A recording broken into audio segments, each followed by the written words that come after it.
Te hemos reconocido como nuestro proveedor, Señor, como nuestro cuidador. Pero en este día, Dios, te pedimos que abres a nuestros corazones, Señor. Por favor, Señor, tu palabra preciosa, perfecta, santa, buena, Señor, llene nuestras vidas, Dios, y nos hable. Bendice, Señor. Bendice tu iglesia. Que tus ojos y tu corazón estén sobre nosotros, como hasta hoy, como siempre lo has hecho.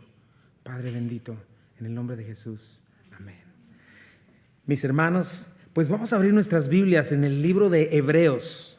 ¡Wow! Nunca pensé, bueno, sí pensé, pero imagínense llegar hasta Hebreos, ya es una bendición. Dentro de poquito ya vamos a estar en Apocalipsis y seguramente estaremos estudiando algún evangelio de los que no hemos visto hasta hoy.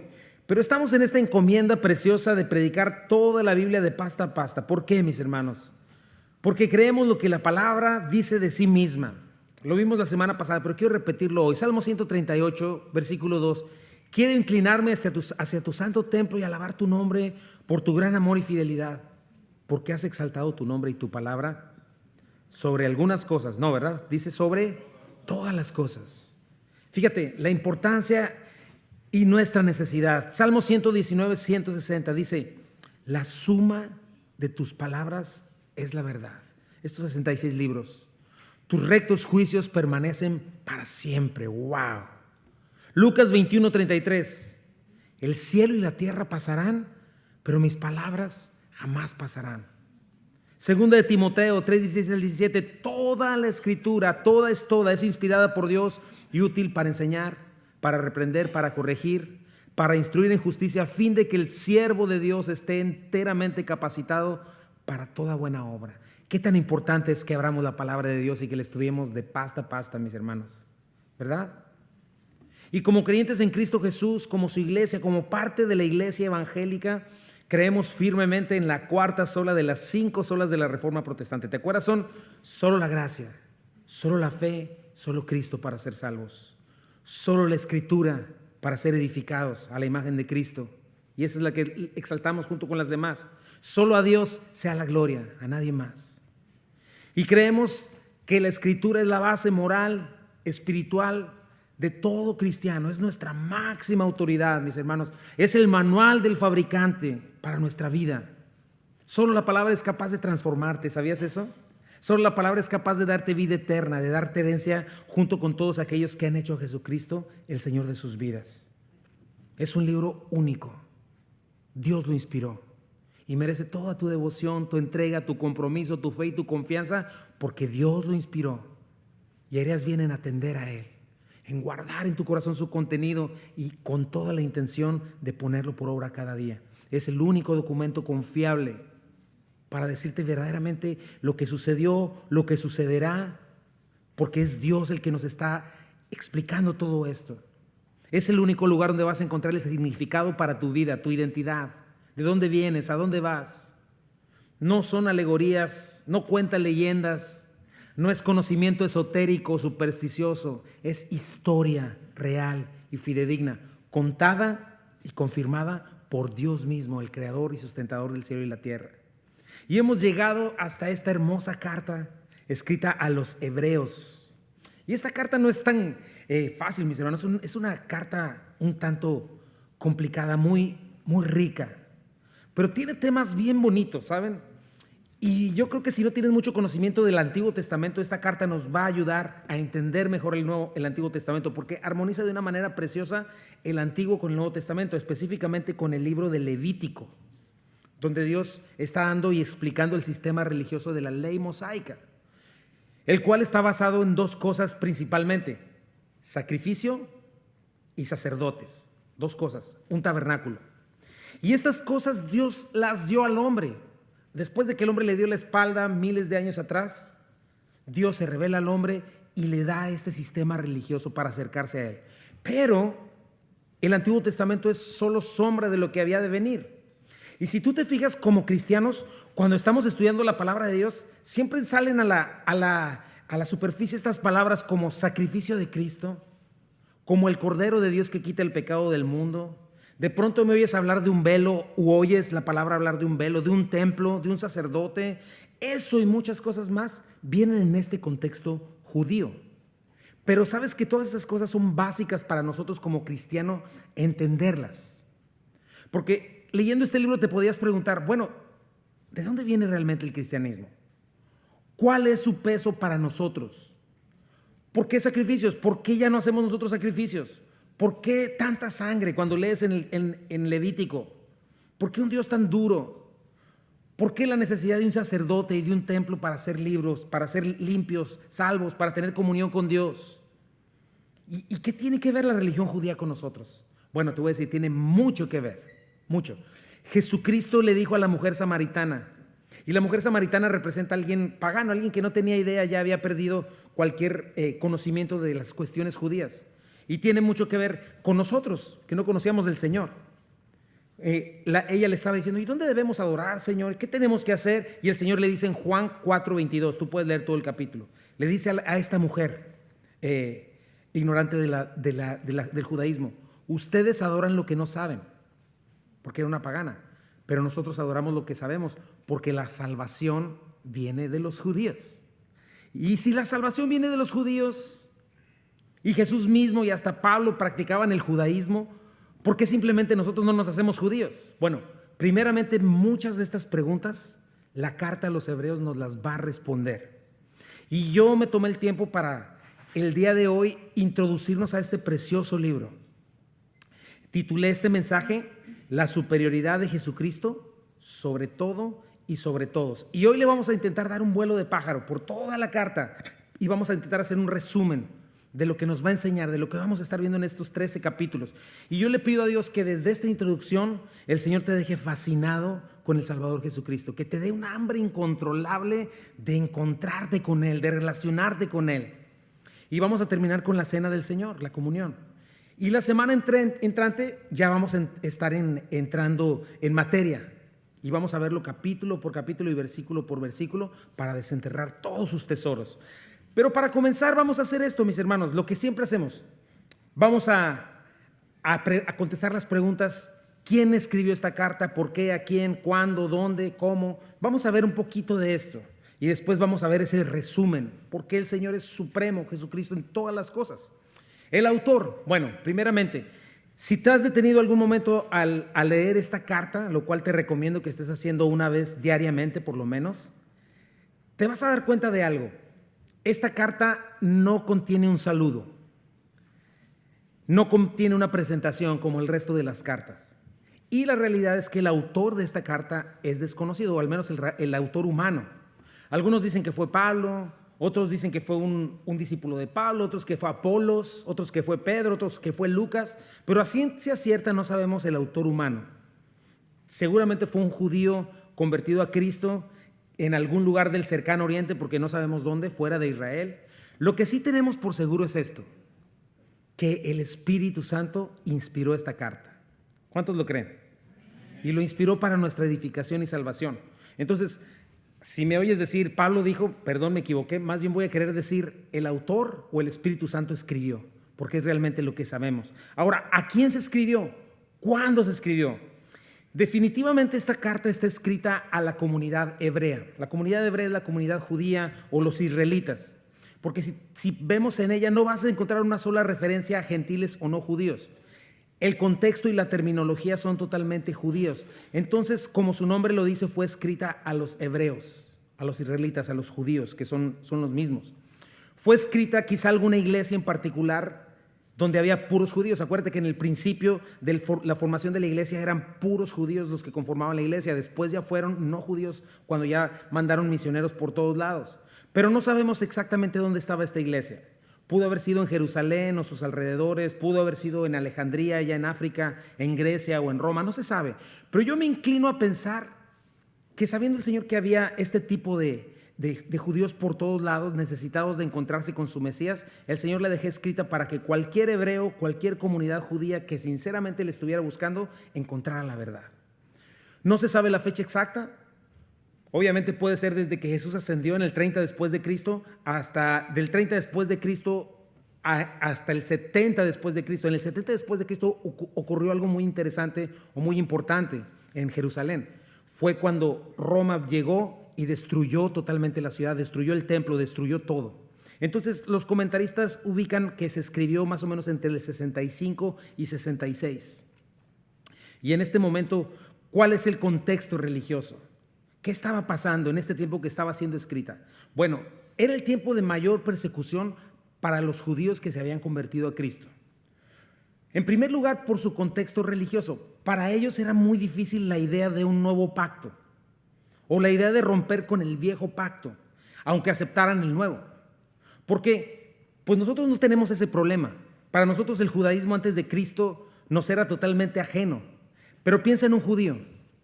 Un judío sabía que el sistema religioso que practicaba, Dios se lo había dado. Dios mismo se había revelado a ellos. Dios es el que les dio un templo para la adoración. Dios mismo es el que les dio la manera de acercarse a Él. Dios los puso como luz a los gentiles. Entonces era muy difícil llegar y hasta la fecha y decirle a un judío, ¿sabes que esta es la verdad? Ellos te van a decir, yo tengo la verdad. Yo conozco al Dios verdadero. Y es cierto. Aún recibiendo el evangelio, para ellos sería muy difícil abandonar todas esas formas que Dios les dio. Aunque Dios mismo en la misma palabra ya les estaba diciendo, estas formas judías o esta manera de adorar tiene una fecha de caducidad. El tiempo de este viejo pacto ya no va a llegar el momento en que ya no va a ser necesario y ya llegó el cumplimiento, y el cumplimiento es Cristo. El punto es que el Antiguo Testamento, a la verdad, es la verdad de Dios, pero no es la verdad completa. Dios la fue revelando poco a poco. Dios fue revelando sus verdades, pero no fue sino hasta que llegó el Nuevo Testamento que el Antiguo Testamento se complementó. Y muchas de las partes del Antiguo Testamento cobraron sentido. Porque ahí mismo en la palabra de Dios, conforme lo hemos ido estudiando, el Antiguo Testamento no era sino sombra de lo que había de venir. Y algo que produce una sombra es un cuerpo. Y el cuerpo de esa sombra era el Nuevo Testamento. Básicamente el Antiguo Testamento, y te invito a que vengas con nosotros los jueves para irlo estudiando, pero el Antiguo Testamento eran mapas. Piensa en un mapa. El Antiguo Testamento eran figuras. Eran clues, como dicen aquí, ¿no? Eran señales. Sin embargo, cuando llegó el Nuevo Testamento, se convirtió en el lugar que señalaba el mapa, en la figura, la persona. Se entendió que el Nuevo Testamento dice, ¿sabes qué? Todo lo que el Antiguo Testamento enseña apunta a un solo Salvador. ¿Quién es ese Salvador? Jesucristo. Y entonces eso religiosamente hablando, piensa en eso, para ellos era complicado esto. Segundo, en un contexto social y político no era menos difícil. Para este tiempo, antes de que el templo fuera destruido, el hermoso templo de Herodes, que ahorita ya solo quedan los puros cimientos, si algún día vamos a Israel o si algún día puedes ir, pero estaba el sumo sacerdote Ananías. Este hombre es el mismo que crucificó a Jesucristo, era un hombre implacable y había prohibido la presencia de todos los judíos cristianos en los lugares santos. Imagínate, de pronto tú eres judío, eres cristiano, bueno, tienes prohibido venir a cualquier lugar santo. Tienes prohibido participar a cualquier fiesta religiosa ordenada por Dios. Es más, eres impuro. No puedes entrar a una sinagoga. Las sinagogas eran los centros de estudio, como las iglesias pequeñas donde se juntaban. Mucho menos podías entrar al templo. Ya no puedes ofrecer sacrificios. Ya no tienes acceso a los sacerdotes que te acercaban a Dios. Eres excluido de tu propio pueblo, eres arrancado de la sociedad, de tus compatriotas. Para ellos tú eres peor que un gentil. Entonces imagínate, todo lo sagrado que ellos conocían de repente se les negaba. Espiritualmente o religiosamente hablando, es como si se quedaran desnudos o como si Dios los hubiera rechazado. Exteriormente, claro, porque interiormente y espiritualmente era una realidad totalmente distinta. Hoy vamos a ver eso.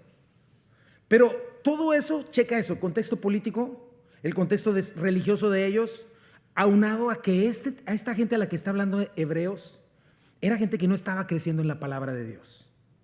No estaban perseverando en la escritura, en la oración. Y estaban comenzando a pensar, bueno, ya creímos en Cristo, creímos su evangelio, pero ¿cómo rompemos con nuestra religión? Ya nadie nos quiere, con nuestro pueblo, con nuestras tradiciones. ¿Cómo vamos a enfrentar la persecución? Y comenzaban a pensar, ¿será que hicimos bien? Y empezaron a dudar que Jesús en verdad era el Mesías. Por eso es que el Espíritu Santo, el autor de este libro, les va a decir a estos cristianos vulnerables, inmaduros, pero amados por Cristo, les va a decir, sigan confiando en Cristo, vale la pena. No tienen ahora un templo terrenal, pero ¿saben qué? Van a obtener un templo celestial. Ya no tienen un sacerdote terrenal, pero ahora tienen un sumo sacerdote celestial. Ya no pueden ofrecer sacrificios, pero ahora tienen el único sacrificio poderoso y único en el Cordero de Dios. Ya tienen un acceso al Padre como nunca antes jamás lo hubieran soñado, no con el sistema religioso judío. Y eso te vas a preguntar. Hoy puedes estarte preguntando, bueno, pero si yo no soy hebreo, ¿cómo va a ser de bendición para mí esta carta? Si yo no tengo ni siquiera idea del judaísmo. Precisamente, esta carta le va a dar un peso y una luz al Evangelio como nunca antes. Por eso te pido que pongas mucha atención. Esta carta te va a ilustrar con un nuevo resplandor la obra redentora de nuestro Señor Jesucristo. Cómo en verdad en Cristo estamos completos. Y cómo en verdad no debemos temer en dejar ritos religiosos, mucho menos si son paganos. Cómo en Cristo tenemos una realidad maravillosa de que nuestra salvación está completa. Segundo, ¿cómo puedes identificarte en esta carta si no eres hebreo, si no eres israelita? Bueno, precisamente tenemos que hacer una separación de la audiencia a la cual está escribiendo el autor o el Espíritu Santo, de manera que te puedas identificar. Y vamos a darle también un poco, revisar estos tres tipos de personas. Había tres grupos diferentes en la comunidad judía a la que se le estaba escribiendo Hebreos. Y entonces, por eso en esta carta nos vamos a encontrar con textos un tanto difíciles de interpretar, que van a ser confusos si no identificas a estos tres grupos a lo largo de la carta. Así es de que te encargo a que los revises y estés viendo a quién le está hablando Pablo. En especial el capítulo 6, por ejemplo.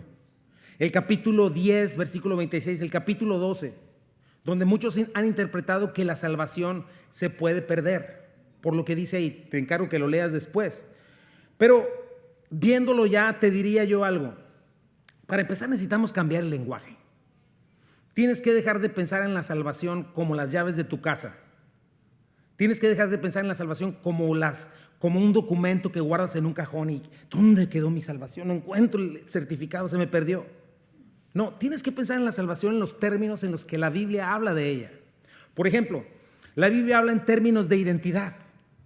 Tú eres salvo por tu identidad. ¿Quién eres? ¿A quién perteneces? Un ejemplo, yo no puedo dejar de ser mexicano. Me gusta la salsa, el chile, ¿verdad? Me gustan los tacos.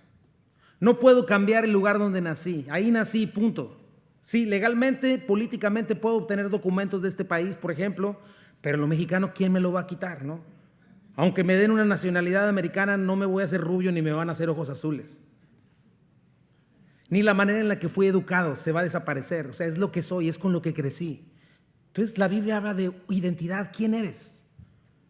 Habla en términos de un nuevo nacimiento. Entonces, la pregunta no sería, ¿se pierde la salvación o no? La pregunta sería, ¿has nacido de nuevo o no? ¿Quién eres tú? Tu vida manifestará de quién eres hijo por tu estilo de vida. Las obras de quien practicas, dice la palabra, las de un Dios bueno, justo, amoroso, santo, o las de Satanás, ¿no? Celos, fornicación, inmundicia. ¿Por qué está caracterizada tu vida? Te va a decir quién eres. La Biblia no solamente habla en términos de identidad o pertenencia, habla en términos de posición, por ejemplo. La Biblia dice que fuimos trasladados del reino de las tinieblas, de un reino de las tinieblas a un reino de luz. Entonces, ¿dónde estás? Tú puedes preguntarte hoy, ¿dónde te ubicas en este momento? ¿Dónde te desenvuelves? Por ejemplo, Efesios 5, 3 al 4 dice, entre ustedes ni siquiera debe mencionarse la inmoralidad sexual, ninguna clase de impureza o de avaricia, porque eso no es propio del pueblo santo de Dios. Tampoco debe haber palabras indecentes, conversaciones necias, ni chistes groseros, lo cual está fuera de lugar. Haya más bien acción de gracias, porque pueden estar seguros de que nadie que sea avaro, es decir, idólatra, inmoral o impuro, tendrá herencia en el reino de Cristo y de Dios. Te hablas otro reino. Que nadie los engañe con argumentaciones vanas, porque por eso viene el castigo de Dios sobre los que viven en la desobediencia. Así que no se hagan cómplices de ellos, porque ustedes antes eran oscuridad, pero ahora son luz en el Señor. Vivan como hijos de luz. ¿Te fijas? Hay una diferencia. Entonces, cuando piensas en términos de salvación, piensa en dos reinos, uno contra otro. Piensa en esas guerras medievales, ¿no? Donde por un lado está el reino invasor y el otro el reino invadido. Y en medio hay un valle. ¿En cuál de los dos reinos estás? ¿En cuál de los dos te desenvuelves como pez en el agua? Piensa en las ciudades amuralladas, ¿no? Una ciudad amurallada es el reino de luz, de justicia. Otra es la ciudad del reino de las tinieblas y la injusticia. Por cierto, el reino de la justicia es el que viene a invadir este mundo, no al revés. Entonces, de acuerdo con tu forma de pensar, piensa en esas cosas. De acuerdo a tu forma de pensar, piensa en esas cosas. ¿Cuál de los dos es tu enemigo? ¿A cuál resistes? ¿Cuál va en contra de tus convicciones? Entonces, piensa dónde estás. En esos términos habla la salvación. Una más, la Biblia habla de salvación en términos de una relación, no de algo que se pierde. O sea, a un amigo no lo pierdes, a un matrimonio no lo pierdes como se te perdería un anillo o un arete, ¿no? Más bien, o no nutres esa relación, no la cuidas, y entonces se puede dar un divorcio, ¿no? O una amistad rota. Claro que siempre existe el perdón y el arrepentimiento y la confesión, pero si abandonas al Señor, el que te amó, el que dio su vida por ti, que anhela comunión contigo, si le eres infiel así como así, si no te importa en lo más mínimo nutrir esa relación, si no disfrutas de esa relación, sino por el contrario, es un peso para ti. Ay, qué aburrimiento leer mi Biblia. Ay, ir a la iglesia martes. Ay, también jueves. Ay, ¿estos qué les pasa? ¿No? Bueno, tal vez esa relación nunca existió. Porque una relación que te importa es una relación que procuras, ¿verdad? O es una relación que cuidas.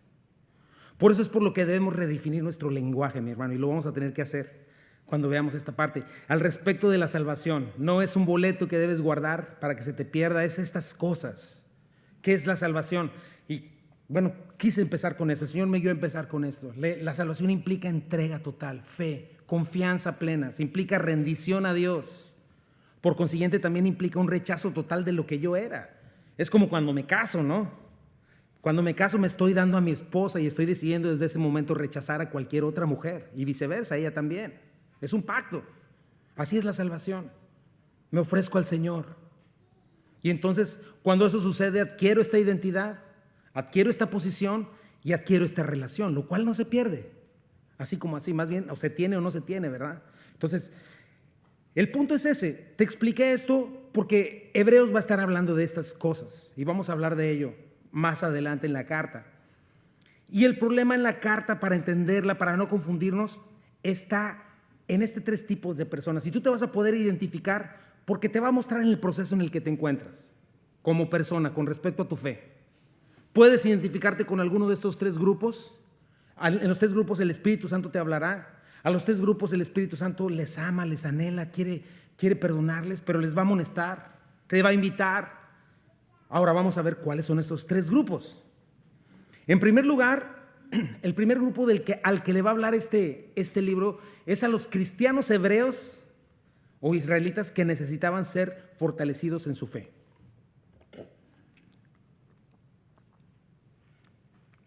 Gracias. Estos eran judíos de nacimiento, ¿verdad? Habían crecido, habían sido educados como judíos, pero llegaron a creer en Jesucristo como su Mesías, los que hablé hace ratito, lo hicieron su salvador personal y eran sus discípulos.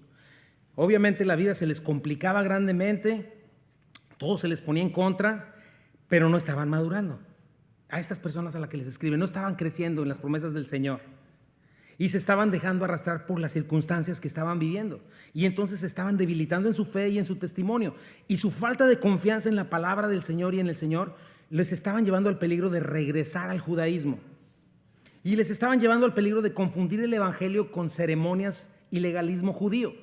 Entonces Pablo tiene que volverles a explicar las doctrinas más básicas del cristianismo. Es este primer tipo de personas, cristianos vulnerables, cristianos llevados por su carne, cristianos llevados por las circunstancias. Hebreos 5, 11 al 14 dice: sobre este tema tenemos mucho que decir, aunque es difícil de explicar, porque a ustedes lo que les entra por un oído les sale por el otro. En realidad a estas alturas ya deberían ser maestros y sin embargo necesitan que alguien vuelva a enseñarles las verdades más elementales de la palabra de Dios. Dicho de otro modo, necesitan leche en vez de alimento sólido. El que solo se alimenta de leche es inexperto en el mensaje de justicia, es como un niño de pecho. En cambio, el alimento sólido es para los adultos, para los que tienen la capacidad de distinguir entre lo bueno y lo malo, pues han ejercitado su facultad de percepción espiritual. Entonces a este grupo de gente es el primero al que Hebreos les habla. Su falta de atención a la verdad, estaban corriendo el peligro de comenzar a mezclar lo viejo con lo nuevo. Y entonces empezaban a comenzar a convertir el cristianismo en rituales, en ceremonias, en legalismos. Obviamente esto volvió a suceder más adelante, ¿no? Por eso el Espíritu Santo les tiene que explicar otra vez. En Cristo hay un nuevo sacerdocio, en Cristo hay un templo nuevo, un sacrificio nuevo, un santuario nuevo y todo mejor que los antiguos. Y el Espíritu Santo les va a decir en esta carta, fortalezcanse en el nuevo pacto. Ya no necesitan un templo. De hecho, el templo iba a ser destruido 2 años después, más o menos, o unos cuantos años después. El Señor les va a decir, ya no necesitan el sistema de sacerdotes levítico, no necesitan sacrificios diariamente, no necesitan ceremonias, porque en Cristo les va a decir, tienen un nuevo pacto y mejor, un sacerdocio mejor, un santuario nuevo, un sacrificio mejor y nuevo. O sea, todas esas sombras e imágenes y mapas ya se cumplieron en Cristo. Ahora, ellos como hebreos tenían todo esto, lo cual de hecho, como te dije, Dios se los dio, pero tenía caducidad y tenían este trasfondo religioso con el cual batallaban. Y tú dirás, pero yo, bueno, también nosotros. ¿Sabías que tú y yo también llegamos con un trasfondo religioso mayormente pagano cuando vinimos a Cristo? Dice Efesios 2, 1 al 2. En otro tiempo ustedes estaban muertos en transgresiones y pecados, en los cuales andaban conforme a los poderes de este mundo. Se conducían según el que gobierna las tinieblas, según el Espíritu que ahora ejerce su poder en los que viven en la desobediencia. Dice el versículo 11, por lo tanto recuerden ustedes los gentiles de nacimiento, los que son llamados incircuncisos, por aquellos que se llaman de la circuncisión, los judíos, lo cual se hace en el cuerpo por mano humana. Recuerden que en ese entonces ustedes estaban separados de Cristo, excluidos de la ciudadanía de Israel y ajenos a los pactos de la promesa, sin esperanza y sin Dios en el mundo. Gálatas 4:8 dice, antes, cuando ustedes no conocían a Dios, a quien al Dios vivo, eran esclavos de los que en realidad no son dioses. Entonces nos podemos identificar con esta carta porque cada uno de nosotros llegamos con un bagaje de religión, de paganismo. Cada uno llegamos cargando con nuestra filosofía, con nuestra religión, con nuestro ritualismo. Y nos tomó tiempo deshacernos de ese peso. Nos tomó tiempo el pensar que en Cristo estábamos completos y que ya no teníamos que cargar eso. Nos costó trabajo abandonar tradiciones, costumbres, filosofías, y muchas de ellas eran humanistas, otras eran idólatras, otras hasta diabólicas. Y quizás alguien a lo mejor en alguna medida siga en este punto.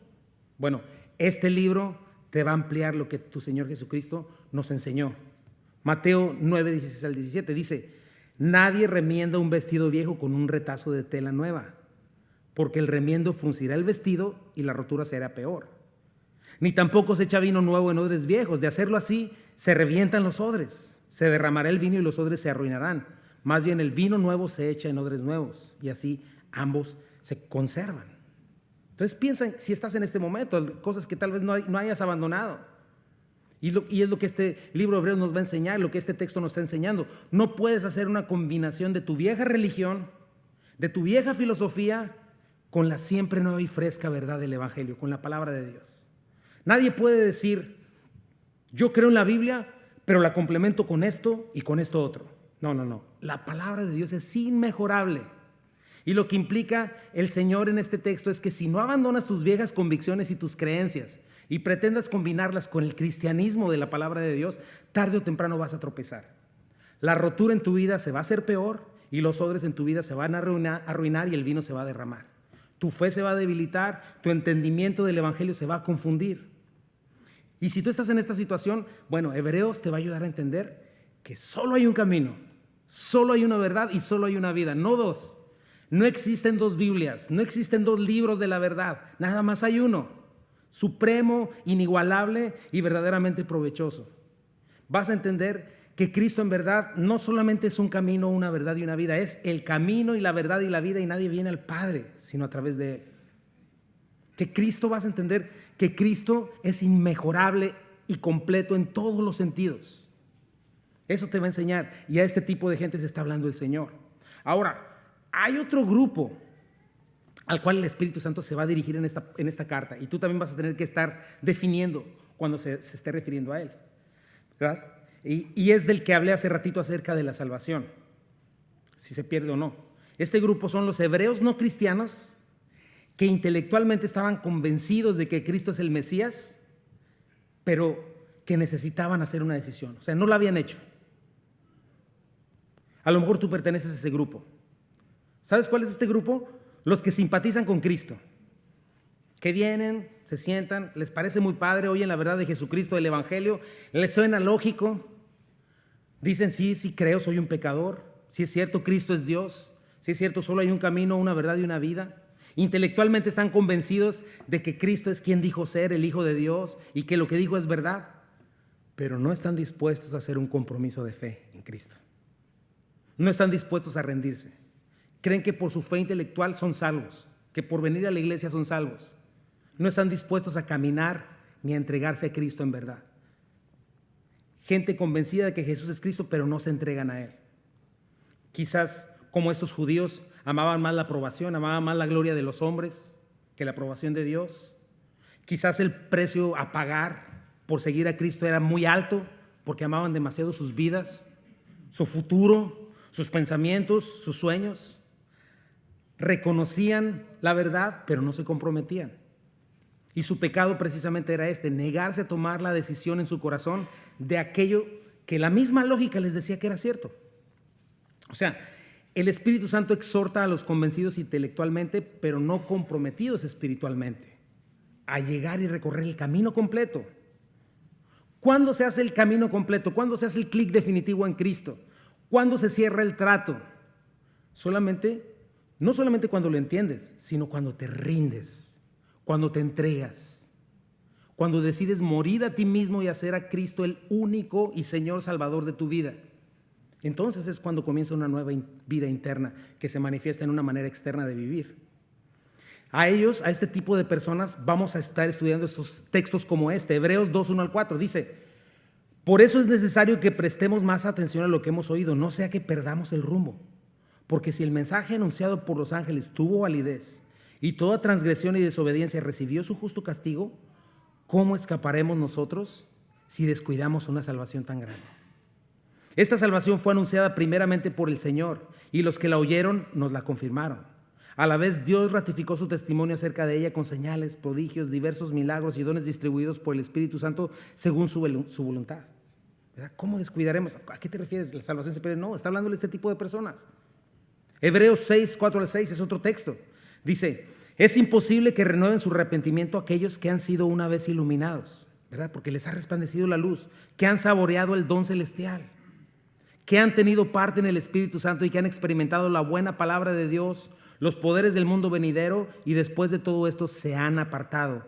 Es imposible porque así vuelven a crucificar para su propio mal al Hijo de Dios y lo exponen a la vergüenza pública. O sea, en otras palabras, es para este tipo de personas. Si tú eres este tipo de personas con una fe intelectual, no te puedes quedar solo diciendo: sí creo que es verdad, pero no voy a tomar una decisión. Si has recibido una revelación total, si ya tienes bastante tiempo en esta iglesia y si has sido convencido de la verdad, el único camino que tienes es rendirte a ella. Porque si una persona está totalmente convencida de que Jesús es el Señor, el dueño de todo, y se niega a depositar su confianza plena en Él, ya no tiene excusa ni esperanza. ¿Verdad? ¿Cuál es el pecado más grande que un hombre puede cometer? ¿De quiénes va a estar lleno el infierno? ¿Sabes que no va a estar lleno de personas malas? Todos somos malos. Claro, unos redimidos y otros no. Va a estar lleno de personas incrédulas, autosuficientes, que no quisieron aceptar que no eran Dios, que no le dieron cabida al Dios vivo porque estaba ellos en el trono. De hecho, el pecado más grande que cualquier ser humano puede cometer y que le va a llevar al infierno es rechazar a Cristo. Eso es lo que lleva al infierno o a la vida eterna, a la muerte eterna. No son obras de justicia. Eso jamás te va a alcanzar para pagar una deuda impagable, porque la paga del pecado es muerte. Lo único que te puede salvar o condenar es qué hiciste con Jesucristo. Él ya fue sacrificado, ya abrió la puerta al cielo, ya es posible la reconciliación, ya completó la redención, pero ya cruzaste la puerta. Ese es el punto. A ellos les dice en Hebreos 10, 25 al 27, les dice: no dejemos de congregarnos como acostumbran a hacerlo algunos, sino animémonos unos a otros, y con mayor razón ahora que vemos que aquel día se acerca. Checa el 26. Si después de recibir el conocimiento de la verdad pecamos obstinadamente, ya no hay sacrificio por los pecados, solo queda una terrible expectativa de juicio, el fuego ardiente que ha de devorar a los enemigos de Dios. Entonces este es el punto, este tipo de personas, no sé con cuál te identifiques. Alguien que oye el evangelio, que entiende, que está convencido en su mente de la verdad, pero voluntariamente rechaza a Cristo ¿Por qué? Porque ama sus tinieblas, porque ama su propia vida, porque ama su manera de ver la vida, de vivir la vida, después de estar viendo con los ojos abiertos la verdad. ¿Verdad? ¿Qué le queda el versículo 27? Que tiene una terrible expectativa. Por eso dice en Hebreos 10, 28 al 29, cualquiera que rechazaba la ley de Moisés moría irremediablemente por el testimonio de 2 o 3 testigos. ¿Cuánto mayor castigo piensan ustedes que merece el que ha pisoteado al Hijo de Dios, que ha profanado la sangre del pacto por la cual había sido santificado y que ha insultado al Espíritu de la gracia?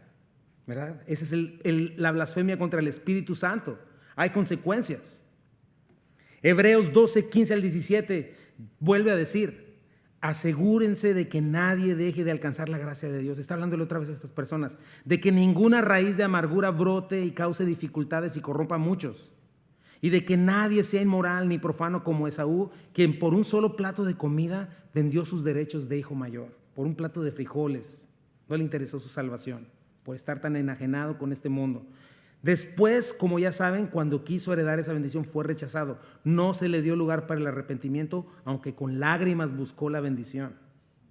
Mateo 12, el 31 dice, por eso les digo a todos los que a todos se les podrá perdonar todo pecado y toda blasfemia, cualquier cosa, pero la blasfemia contra el Espíritu Santo no se le perdonará a nadie. ¿Qué es esto? Es esto, ¿no? O sea, Cristo ya hizo provisión para perdonar cualquier pecado. Y te voy a decir, mi hermano, cualquier pecado es cualquier pecado. La peor persona que te puedas imaginar en el sacrificio de Cristo en la cruz puede alcanzar perdón. Hay amor, hay misericordia de parte de Dios. El sacrificio de Cristo y su amor alcanza el hoyo más profundo, alumbra las tinieblas más densas. Pero aquellos que entienden, pero dicen, no más creer, no puede ser tan fácil. ¿Sabes que esas personas están diciendo, yo soy Dios, yo soy el que decido, yo soy tan importante que antes que Dios venga con su Cristo necesito yo perdonarme y aprobarme a mí mismo, porque yo soy Dios? Así que no gracias Cristo, no te hubieras molestado. Entonces el conocer la verdad, la palabra de Dios viva y eficaz, hablando a nuestros corazones, es este Espíritu Santo, dándonos convicción de pecado, mostrándonos el amor de Dios, su misericordia, su gracia en la luz del Calvario, su perdón disponible, y de pronto decir, sí, pero no quiero. Ese es el segundo grupo al cual le da todas estas advertencias, el cual Dios no quiere que se pierda, ¿verdad? Si alguien ha cometido el pecado imperdonable, no te preocupes, no está aquí en esta iglesia porque es alguien que ya no le importa. No le importa nada. Si estás aquí no lo has cometido. Y hay un tercer grupo de personas, pero sí haz una decisión si no lo has hecho, porque estás en peligro. Número 3, tercer grupo de personas, hebreos no cristianos, a los cuales se les necesitaba presentar a Cristo como el mejor y el único camino. O sea, estos son obviamente los que todavía no han considerado a Cristo como el centro del sistema religioso de Moisés. Son los que no habían creído en absoluto en Cristo como el Mesías esperado. Eres como un evangelismo a ellos. O sea, el Espíritu Santo nos va a mostrar aquí, si no has creído, si hay alguien que no ha creído en Cristo Jesús, te va a mostrar que en verdad Cristo es quien dijo ser. Es el Hijo de Dios. Es uno con el Padre, es el Mesías. Ese va a ser el mensaje de toda la carta y yo creo que ese mensaje nos va a fortalecer a todos. 3 tipos de personas, no te olvides de eso. El cristiano vulnerable y débil, el convencido intelectualmente pero no comprometido y el no creyente. Número 2, esta carta nos va a enseñar algo bien importante. Yo creo que nos va a nutrir la fe. Cristo es superior, es supremo a todo. Porque es Dios. En primer lugar, lo vamos a estar estudiando la semana entrante, primeramente Dios. Cristo es el resplandor mismo de Dios. Mira, Hebreos 1, 1 al 3 dice, Dios, que muchas veces y de varias maneras habló a nuestros antepasados en otras épocas por medio de los profetas, en estos días finales nos ha hablado por medio de su Hijo. A este lo designó heredero de todo, y por medio de él hizo el universo. El Hijo es el resplandor de la gloria de Dios, la fiel imagen de lo que Él es y el que sostiene todas las cosas con su palabra poderosa. Después de llevar a cabo la purificación de los pecados, se sentó a la derecha de la majestad en las alturas. Yo no puedo creer cómo alguien puede atreverse a decir que Jesucristo no es Dios. O sea, una Biblia que te hace pensar que Jesucristo no es Dios es algo falso, que no tiene sentido, porque precisamente es lo que enseña Hebreos. Entonces piensa otra vez en los judíos. Los judíos, sus antepasados, vieron el mar abrirse. Piensa en eso. Vieron, Dios les abrió el mar. Vieron la columna de fuego de noche y la nube de día. Les cayó maná del cielo. Dice, pan del cielo les cayó. Vieron salir agua de una peña. A través de su historia como nación vieron el poder de Dios. Vinieron profetas, vinieron milagros impresionantes. Vieron el amor de Dios sobre ellos. Pero el Espíritu Santo les está diciendo a estos hombres, en Cristo Dios está siendo revelado. En Cristo directamente Dios te está hablando su voluntad. Cristo es la revelación perfecta de Dios, ya no una columna de fuego impersonal. Cristo te está expresando y te está revelando el carácter del Creador, del sustentador. Dios mismo habitando entre nosotros. Ya no en un campamento, sino en su iglesia. Ya no en un lugar, en un lugar hermoso por allá por Israel, en un templo muy bonito, en nuestros corazones. Jesucristo le dijo a Juan, le dijo a Felipe en Juan, cuando Felipe le preguntó, Señor, muéstranos al Padre, Juan 14:8, y nos basta. Jesús le dijo, ¿tanto tiempo hace que estoy con vosotros y no me has conocido, Felipe? El que me ha visto a mí ha visto al Padre. ¿Cómo pues dices tú, muéstranos al Padre? ¿No crees que yo soy en el Padre y el Padre en mí? Entonces es lo primero que vamos a estudiar. Y es lo primero que dice el Espíritu Santo. Jesucristo es mayor a todo y a todos, porque es Dios mismo hablándonos, mostrándose a una humanidad perdida en tinieblas, muerta en sus delitos y pecados. Cristo es superior. Ya no es un mar abriéndose, ya es Cristo mismo habitando entre nosotros. Inciso B, Cristo es superior a todo ser celestial. Eso también lo vamos a estar estudiando. Dice el versículo 4 del capítulo 1.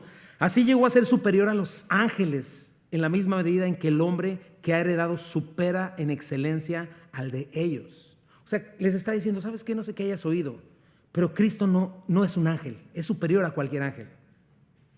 Ni es hermano del ángel Gabriel ni de Satanás, nada que ver. A nosotros nos dice, Él es superior a cualquier cosa esotérica y pagana que hayas creído o que te hayan enseñado. Cualquiera. Y todo eso surge de la imaginación perversa del hombre. Por lo tanto, no sirve, no ayuda en absoluto, pero te está diciendo Cristo en verdad es superior a cualquier ente celestial. Inciso C, también nos va a enseñar algo. Cristo es superior a Moisés, el dador de la ley. Checa el capítulo 3 al 4, dice, de hecho, Jesús ha sido estimado digno de mayor honor que Moisés. Así como el constructor de una casa recibe mayor honor que la casa misma, porque toda la casa tiene su constructor, pero el constructor de todo es Dios. O sea, les está diciendo, les va a enseñar esto. Cristo es superior a Moisés. Imagínate, Moisés y Abraham eran los personajes más importantes para los judíos. Y entonces el Espíritu Santo les está diciendo, ¿sabes qué? Sobre Moisés Dios levantó su casa, pero Cristo es el constructor de esa casa. Cristo es el dueño y Señor. Eso nos va a enseñar. A nosotros nos va a enseñar esto. Cristo es mayor que cualquier religión falsa, junto con todos sus legalismos. Cristo es mayor que cualquier líder religioso. Nómbrame el que quieras, porque solo Él se levantó con poder. Solo a Él Dios lo proclamó rey sobre todas las cosas. También lo vamos a estar viendo. Y a partir de aquí vamos a ver cómo, bueno, no los vamos a ver hoy, pero por toda la carta hay más de 30 cosas donde dice que Cristo es mejor, es superior. Es el punto 3. En Cristo todo lo que podamos tener es mejor. En primer lugar dice, en Cristo hay un mejor reposo. Cuando llegó Jesús, para los judíos de ese tiempo el sábado ya era como un ídolo para ellos. Y el Espíritu Santo les dice, ¿saben qué? En Cristo y solo en Cristo está el verdadero reposo. Hebreos 4:8-11 dice, si Josué, el que los cruzó a la tierra prometida, hubiera dado el reposo, Dios no habría hablado posteriormente de otro día. Por consiguiente, queda todavía un reposo especial para el pueblo de Dios. Porque el que entra en el reposo de Dios descansa también de sus obras, así como Dios descansó de las suyas. Esforcémonos pues por entrar en ese reposo para que nadie caiga al seguir aquel ejemplo de desobediencia. Ya estaremos viendo eso. Pero en Cristo tenemos lo que ninguna falsa religión o filosofía o ciencia puede darnos. Verdadero reposo, verdadera paz, descanso de nuestras obras, de nuestras culpas. Inciso B, Cristo es un mejor sumo sacerdote. Ya estaremos hablando de todo esto. Pero imagínate, como dije, ellos tenían acceso al sacerdocio levítico, ya lo vamos a estudiar. Un profeta, cuando la Biblia habla de un profeta, es alguien que habla de parte de Dios a nosotros los hombres. Ese es un profeta de Dios, alguien que habla de parte de Dios a nosotros. Pero un sacerdote habla de parte de nosotros, los hombres, a Dios. O sea, un sacerdote es un intermediario. Y para podernos conectar con Dios, ese sacerdote tiene que hacer sacrificios. Bueno, lo que nos está diciendo aquí es esto, y lo vas a explicar. Todo intermediario humano es imperfecto. Nos va a explicar cómo en el sacerdocio levítico tenían que hacer primero sacrificios por sí mismos y tenían que estar haciendo un sacrificio tras otro y nunca tenían un verdadero sentido de libertad de la culpa. Mira lo que dice Hebreos 5, 1 al 3. Todo sumo sacerdote es un hombre escogido para representar a otras personas en su trato con Dios. Él presenta a Dios las ofrendas de estas personas y ofrece sacrificios por los pecados. Y puede tratar con paciencia a los ignorantes y descarriados porque él también está sujeto a las mismas debilidades. Es igual pecador. Por esta razón debe ofrecer sacrificios tanto por sus propios pecados como por los del pueblo. Pero el Cristo, mira, nuestro sumo sacerdote que Dios escogió, dice Hebreos 5, 9 al 10, de este modo Dios hizo a quien a Cristo, lo hizo apto para ser el sumo sacerdote perfecto. Y Jesús llegó a ser la fuente de salvación eterna para todos los que le obedecen. Y Dios designó un sumo sacerdote según el orden de Melquisedec, lo cual vamos a estar viendo. Pero piensa eso, había un pacto y se confirmaba una y otra vez por los sacrificios que se hacían. Entonces, ¿cada cuándo pecamos, mis hermanos? A cada ratito. Bueno, imagínate, el pecado era continuo, entonces los sacerdotes nunca podían parar. Entonces ellos morían y tenían que llegar nuevos sacerdotes. El sumo sacerdote, ¿sabes? Que entraba una vez al año, él se llamaba el Yom Kippur, la expiación. Tenía que entrar con campanitas en su traje porque tenían que oír que estuviera sonando, porque si dejaba de sonar es que ya se había muerto, si no se purificaba bien. Al mismo tiempo, no solo eso, le amarraban un lazo al pie porque nadie se iba a atrever a meterse por él si caía muerto. Tenían que arrastrarlo así, sacarlo. Número 2, ya tenían listo ahí a su hijo o alguien que le predeciera para que lo sucediera en el mismo momento. Sin embargo, mira lo que dice Hebreos 7, 22 al 25. Por tanto, Jesús ha llegado a ser el que garantiza un pacto superior, ¿verdad? Un pacto de perdón. Ahora bien, como a aquellos sacerdotes la muerte les impedía seguir ejerciendo sus funciones, ha habido muchos de ellos. Pero como Jesús permanece para siempre, su sacerdocio es imperecedero.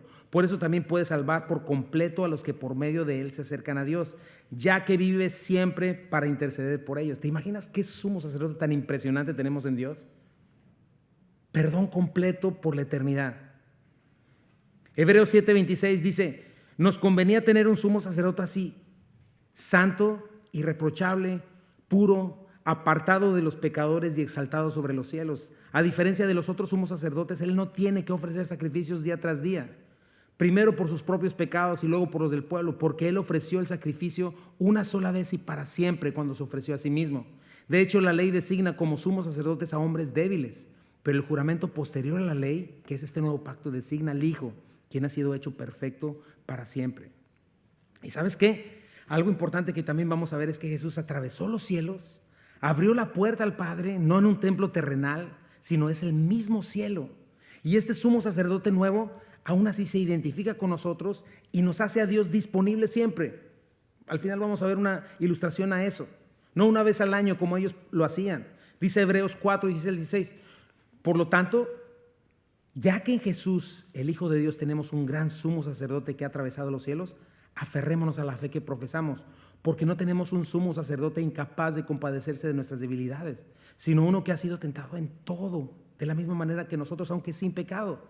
Así que acerquémonos confiadamente al trono de la gracia para recibir misericordia y hallar la gracia que nos ayude en el momento que más le necesitamos. Tenemos un mejor sumo sacerdote. ¿Vamos bien o ya los perdí?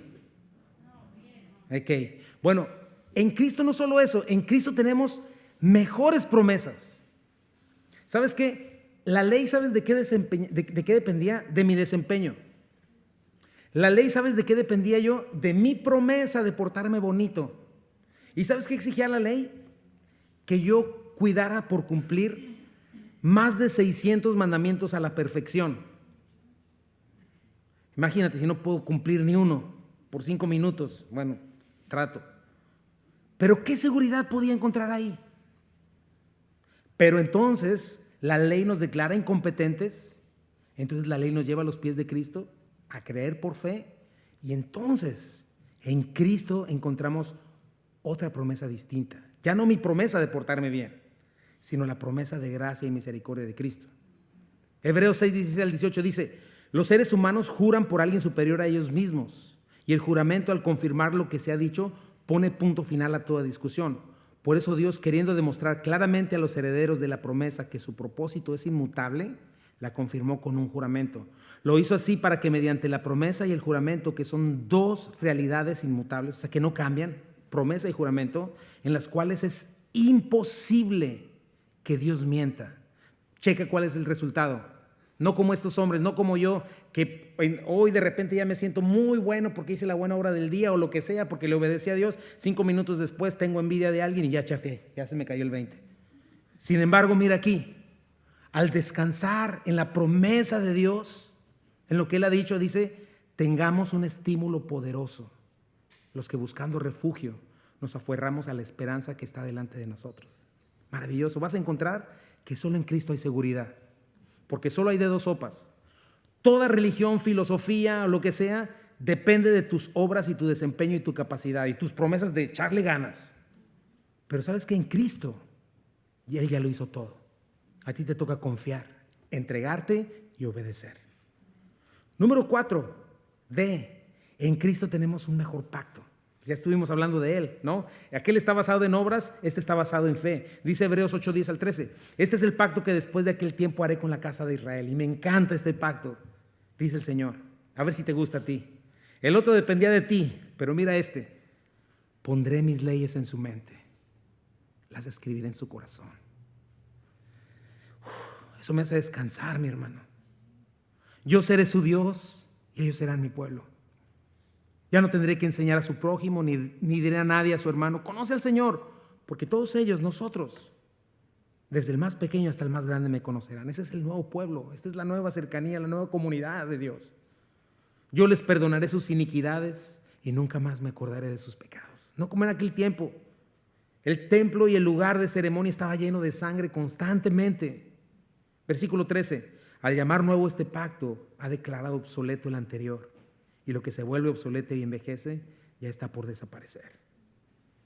Y esto nos enseña, mi hermano, nos va a enseñar Hebreos. Cualquier filosofía o religión no te quita la culpa, no te ayuda, siempre te deja con la duda. Claro, a menos que te autoengañes, porque hay filosofías que te autoengañan hasta que ya llegas delante de Dios, el supremo juez, y ya es demasiado tarde.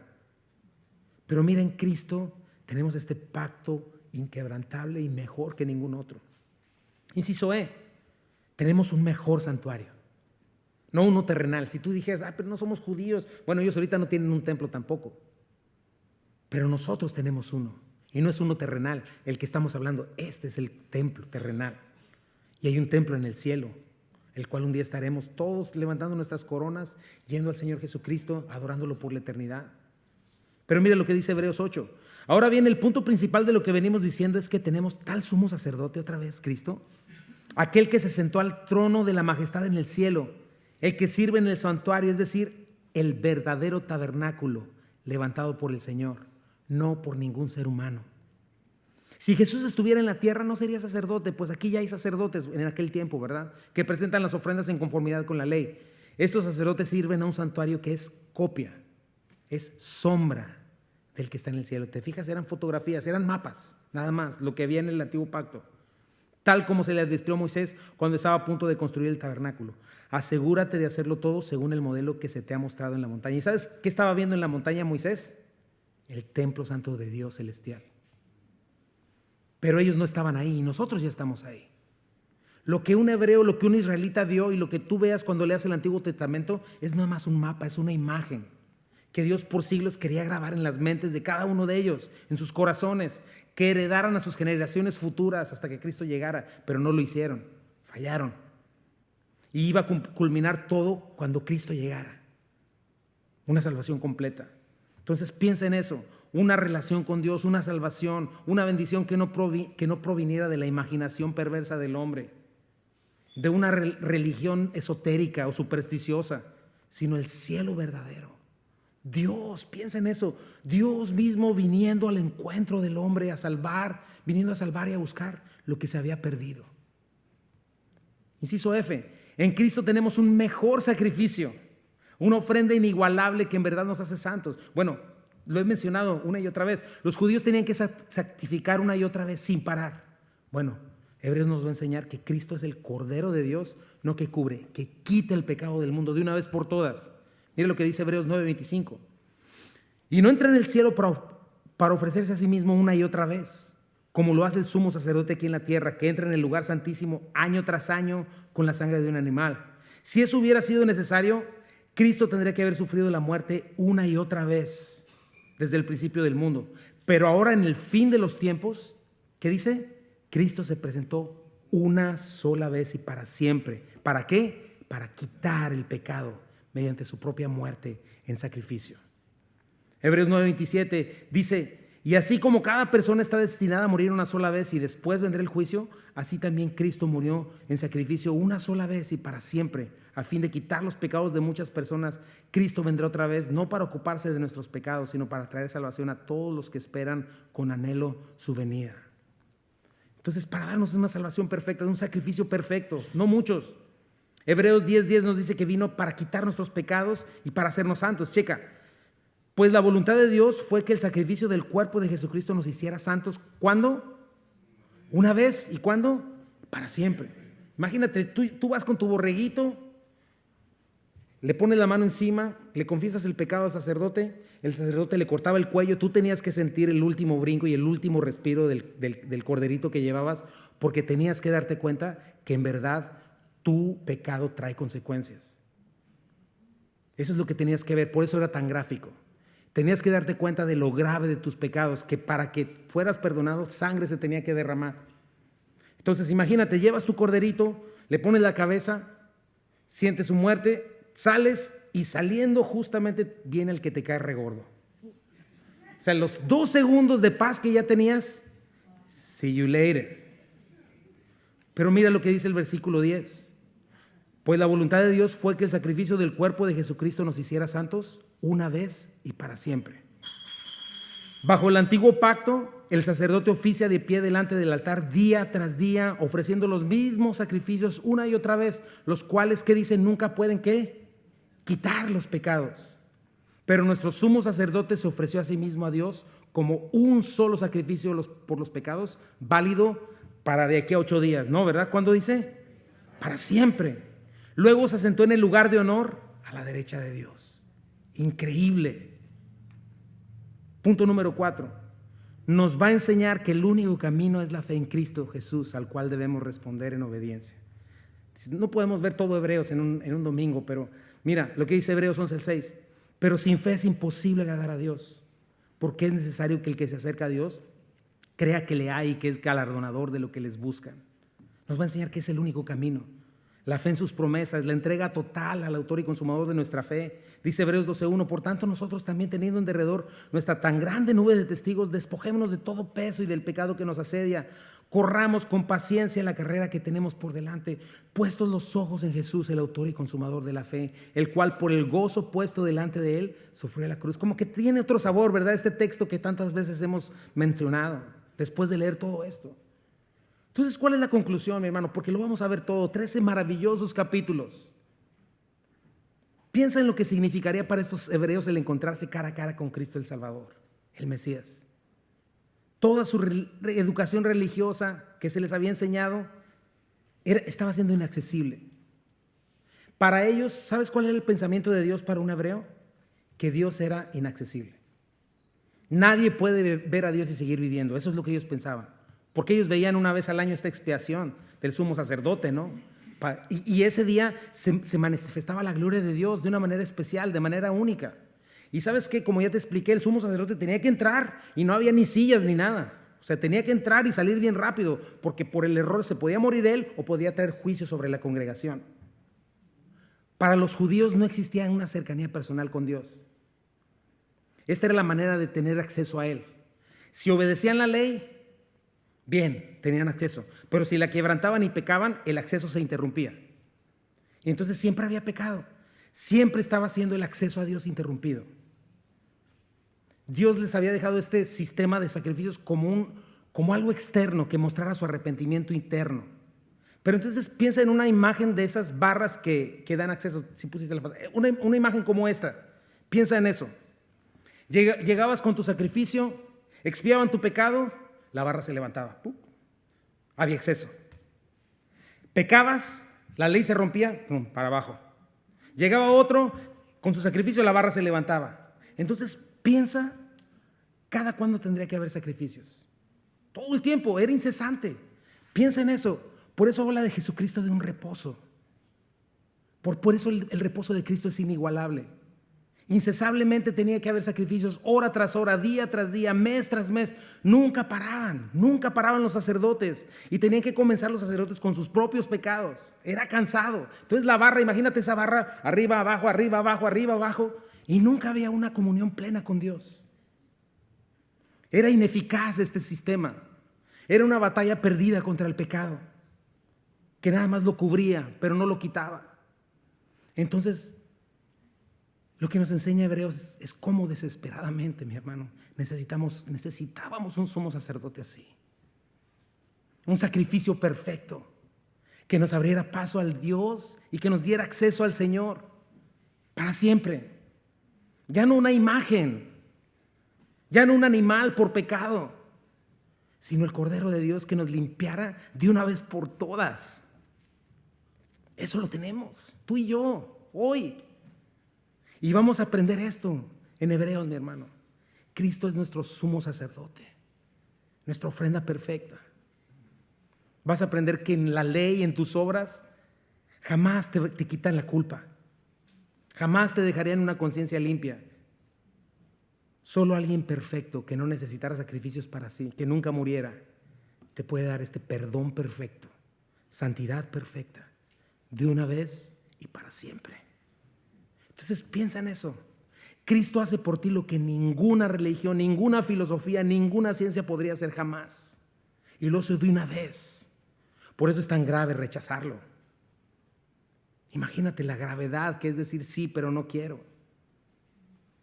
Y hay más de 30 cosas, mi hermano, mejores que tenemos en Cristo Jesús, en la cual es superior.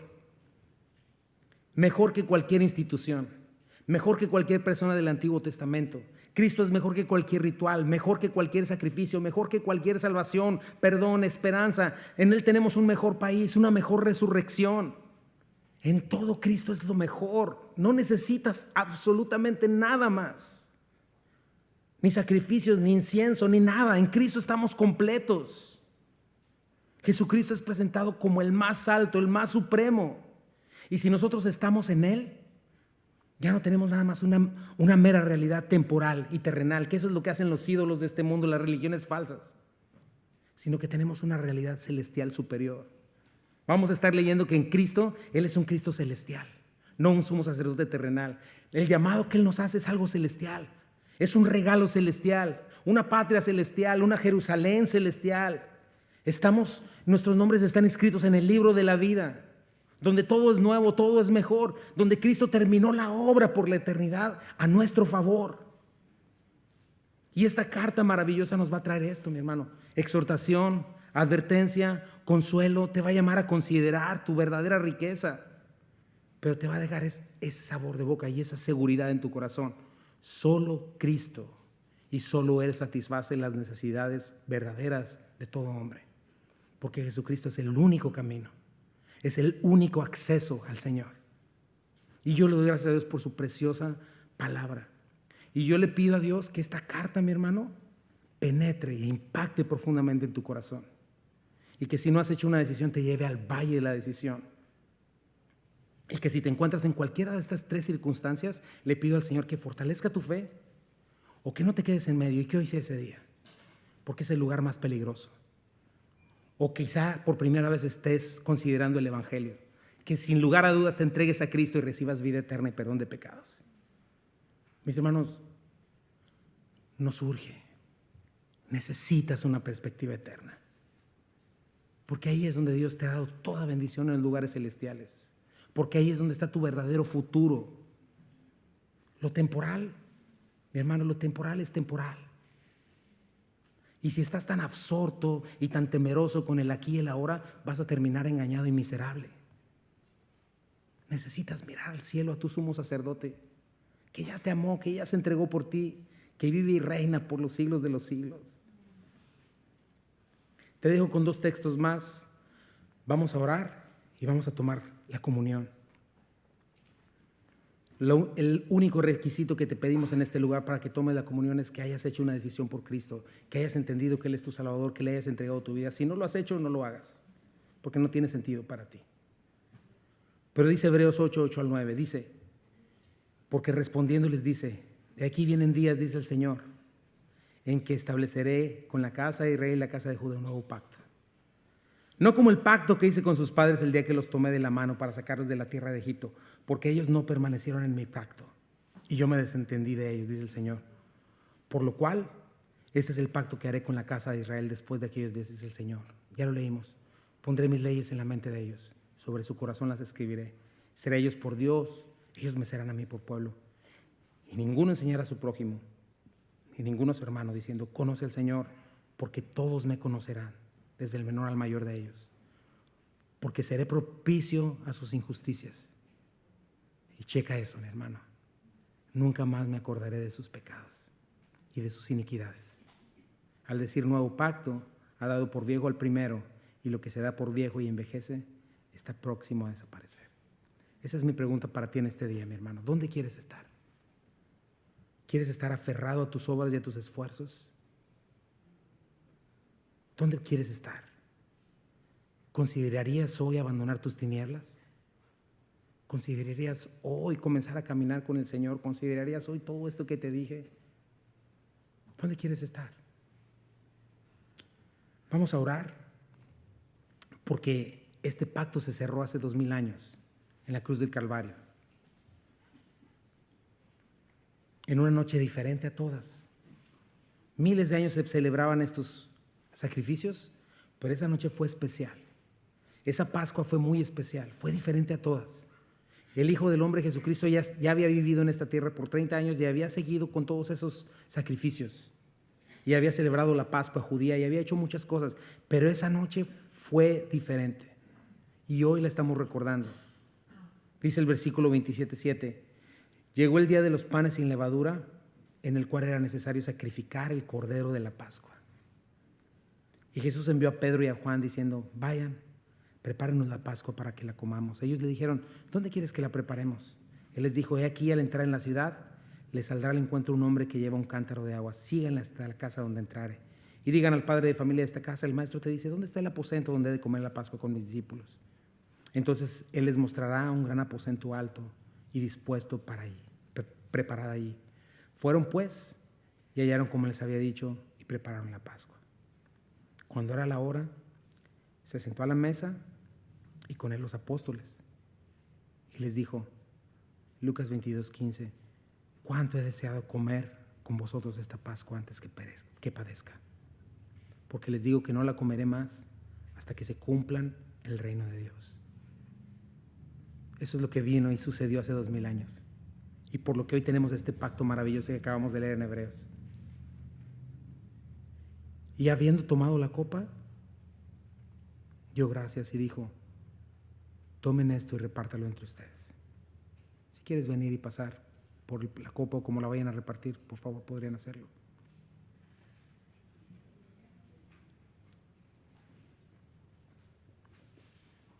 Porque les digo, no beberé más del fruto de la vid hasta que el reino de Dios venga.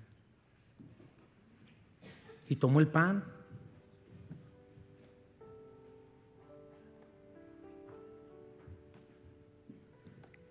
y dio gracias. Y dijo, lo partió y les dijo, este es mi cuerpo. Mientras lo iba partiendo el Señor, imagínatelo en esa noche tan especial, cumpliendo el sumo sacerdote y a la misma vez haciendo el sacrificio perfecto por nosotros, que nos abría este acceso ya permanente al Señor.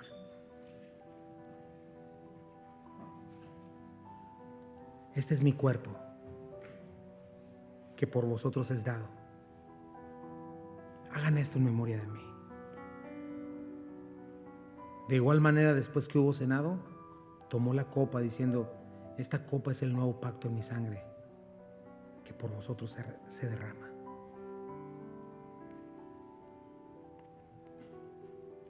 También Pablo escribió: yo recibí del Señor lo que también les he enseñado, que el Señor, la noche que fue entregado, tomó pan. Habiendo dado gracias, esa noche especial lo partió y dijo: tomen y coman, esto es mi cuerpo que por ustedes es partido. Hagan esto en memoria de mí. Tenemos delante de nosotros la representación del pacto de Dios, supremo y perfecto. Asimismo tomó también la copa después de haber cenado, diciendo: esta copa es el nuevo pacto en mi sangre. Hagan esto todas las veces que la bebiereis en memoria de mí.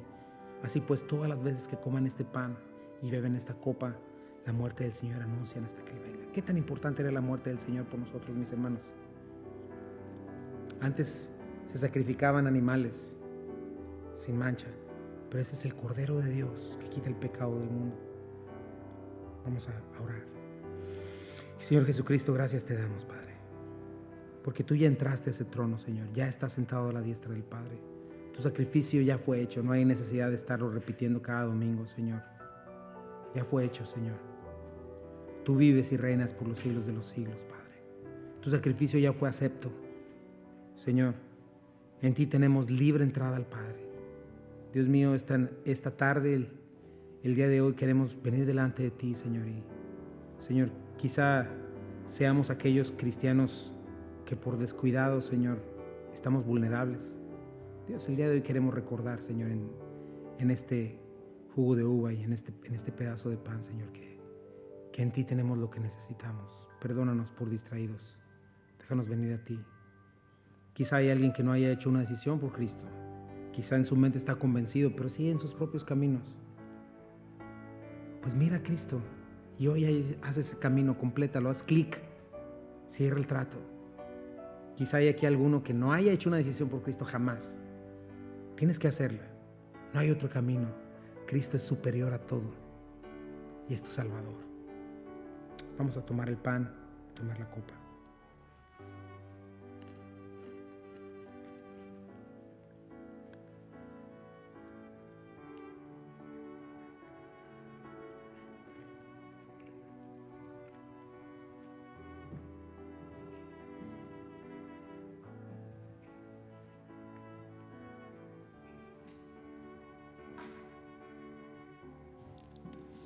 Vamos a orar, mis hermanos.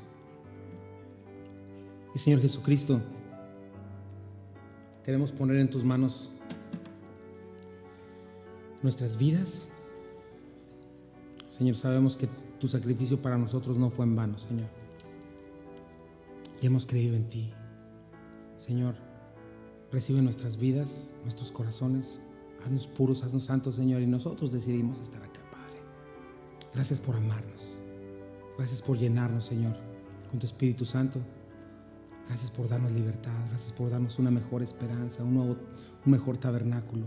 Gracias porque tú eres superior, el creador y dueño de todas las cosas, el sustentador de todo, Señor. Pero gracias por mirarnos con ojos de misericordia, Señor. Gracias, Señor, porque no es lógico que un Dios maravilloso haya muerto por alguien como yo, pero lo hiciste, Señor. Somos tuyos, Padre. Te pertenecemos por precio, Señor. ¿Cuánto nos amas, Padre? Vamos a hacer este cantito que está bien sencillito. Trata de meditar en todo lo que vimos ahorita. Y si alguien tiene necesidad al final de oración, acércate aquí. Como habían dicho al principio, no es otra cosa, sino queremos darte la oportunidad. El Señor está entre nosotros, muy especialmente cuando nos reunimos como iglesia. Y quisiéramos darte la oportunidad, porque a lo mejor alguien no ha hecho una decisión por Cristo, o alguien la hizo. Y necesitas platicar de eso, necesitas que oremos. Ven, acércate a mí, yo puedo orar por ti.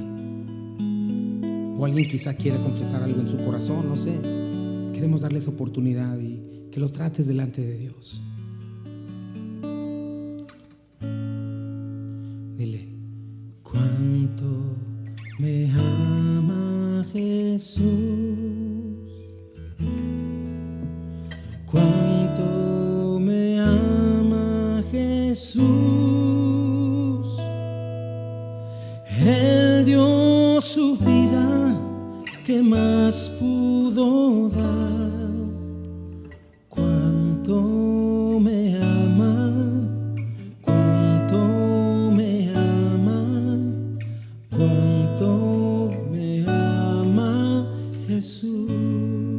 Piensa en esa copa y en ese pan y dile: cuánto te ama Jesús, cuánto te ama Jesús. Él dio su vida, ¿qué más pudo dar? Cuánto te ama, cuánto te ama, cuánto te ama Jesús. Y ahora como iglesia le decimos: cuánto nos ama Jesús, cuánto nos ama Jesús.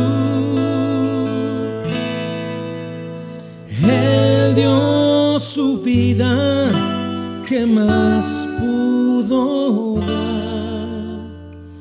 Cuánto me ama, cuánto te ama, cuánto nos ama, cuánto nos ama. Dile: cuánto nos ama, cuánto nos ama, cuánto nos ama Jesús. Una última vez di: y Él dio su vida, ¿qué más pudo dar? Cuánto me ama, cuánto te ama, cuánto nos ama Jesús.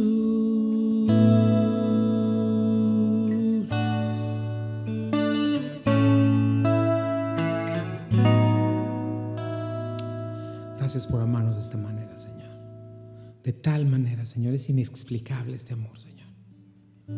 Inexplicable tu amor por nosotros, pero lo creemos, lo recibimos y por ello estaremos eternamente, Señor, agradecidos, sirviéndote por la eternidad. Somos tuyos, Padre. Señor, tu palabra dice: mas buscad primeramente el reino de Dios y su justicia divina, y las demás cosas serán añadidas.